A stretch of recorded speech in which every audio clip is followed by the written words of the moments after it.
Hi, my name is Dr. Doug Jackson. Welcome to this online overview of the Community Resiliency Model. The Community Resiliency Model, or CRIM, is 6 easily learned skills that you can use to reset your nervous system when you find yourself either overly agitated or flattened out by a situation that you find yourself in. Now, I'll provide a better definition of CRIM in a couple of moments, but in my experience, the best way to learn CRIM is to experience it. So, with your indulgence, I'd like to invite you to join me in an exercise. I'd like you to find a comfortable place to sit, or stand, or lay down, doesn't matter. Just someplace comfortable that you can maintain for a couple of moments. You don't need to be able to see the screen. I'm going to talk you through it. Hit pause if you need a moment to get yourself set up. With your eyes open or closed, whichever is more comfortable, take a moment to see if you can remember something that causes you to feel hopeful. Maybe it causes you to feel powerful, or maybe it even causes you to laugh.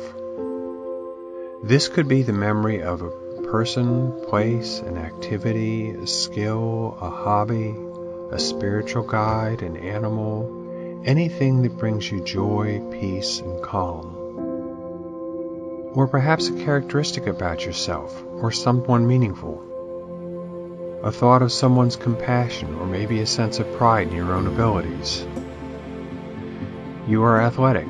You have a wonderful business sense. Or perhaps, particularly in these times, you draw strength on your own health. Sometimes people have a hard time coming up with anything. That's okay. You can literally dream up a characteristic that you wish you had.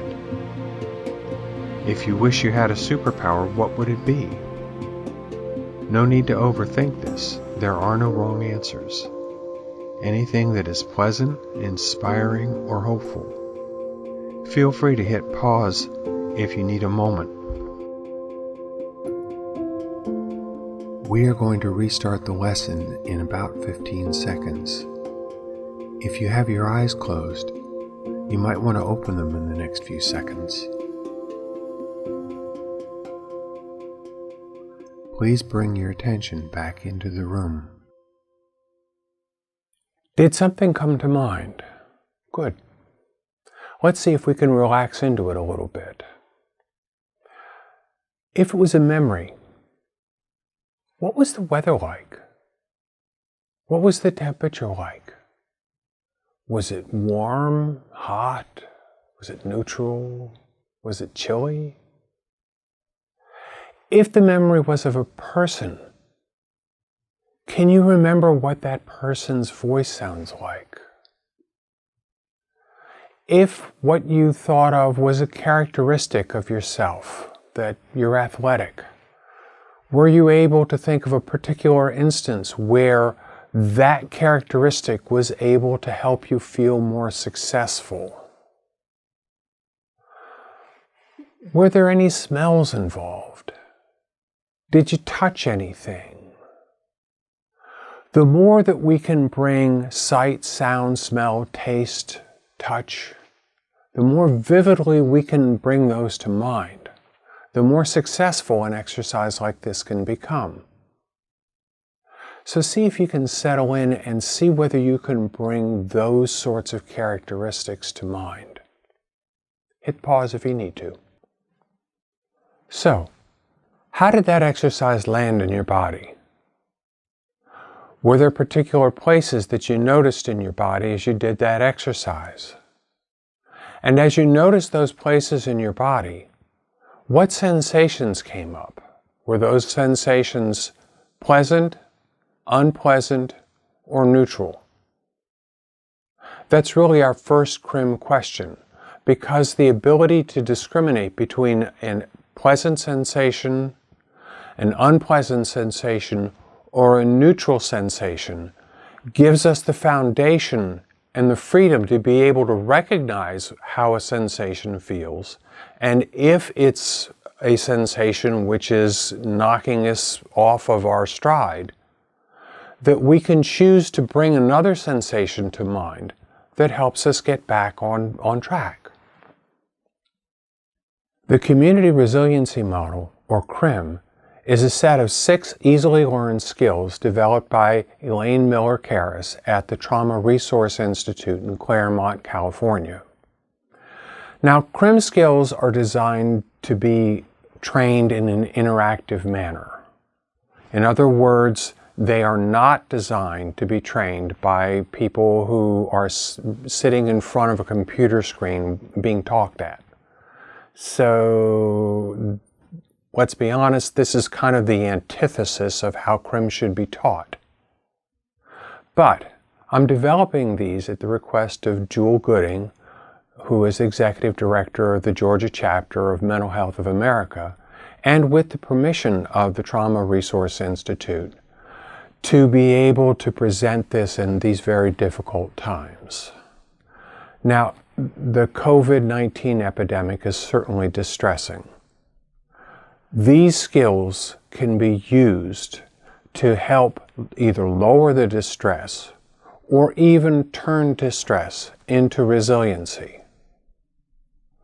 When this whole business calms down, and it will calm down, I'll probably take these videos offline and we'll go back to training CRIM the way it's supposed to be taught, in person. But I hope that you find that this presentation is useful and even maybe a little bit enjoyable. Your nervous system is capable of rallying to meet challenges, and after the challenges have passed, it recharges. Now, you don't need to order this resiliency system from Amazon. You were born with it. It's your birthright. Lucky you. Generally in life, we rally to meet challenges, we recover, and we're more or less competent in lives. We show up as more or less our best selves. Now in CRIM, we call that the resilient zone.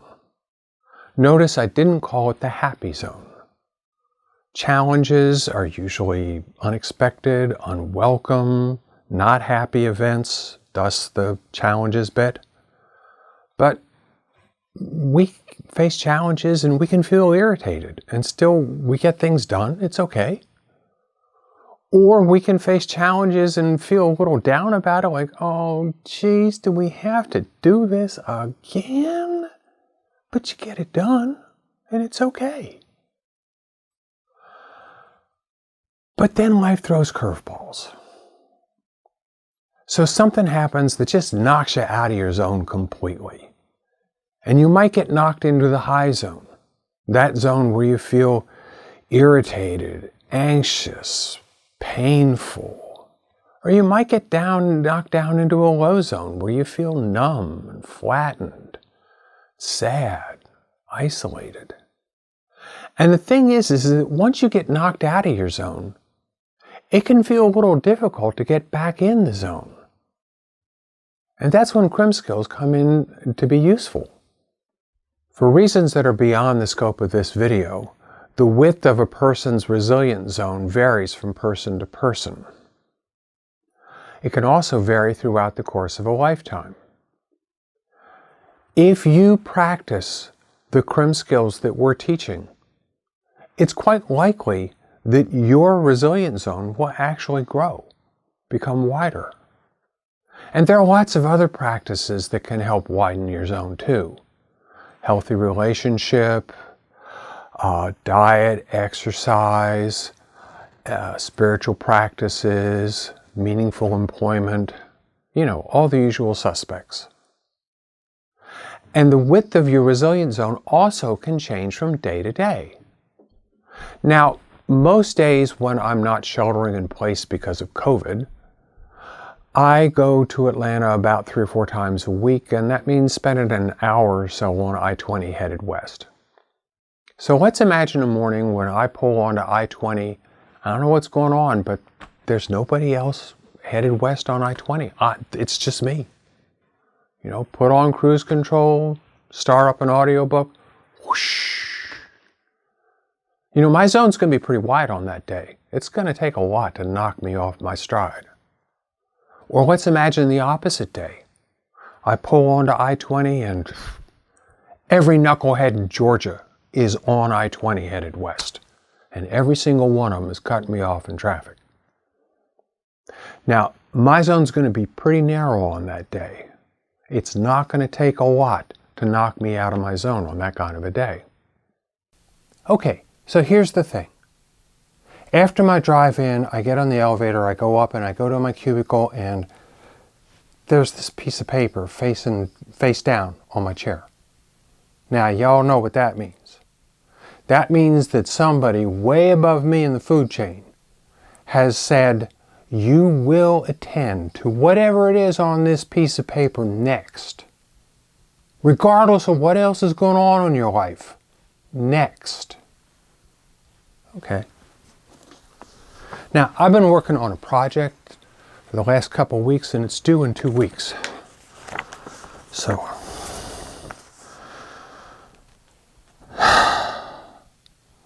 you will meet with your boss's boss's boss's boss at 2 o'clock this afternoon and give that boss a briefing on the project that's not due for 2 weeks.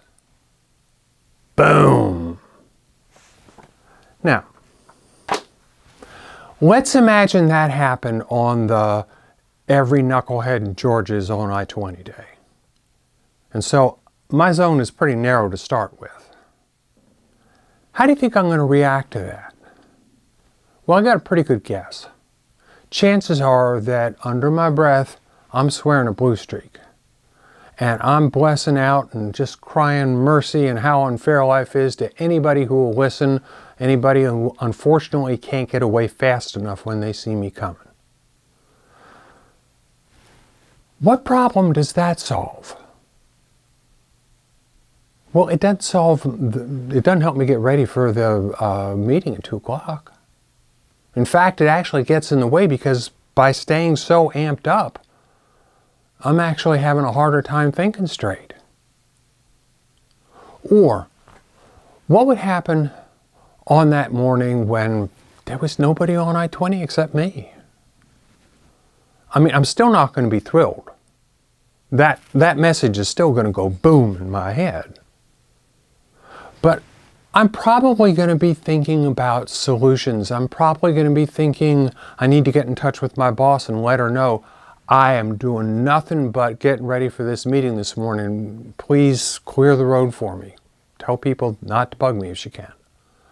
I'm going to be thinking who else has worked on this project who can help me generate some ideas. I'm going to be thinking, what do we got in the can that is the most promising thing that we've come up with that's going to help us to show the promise of this project?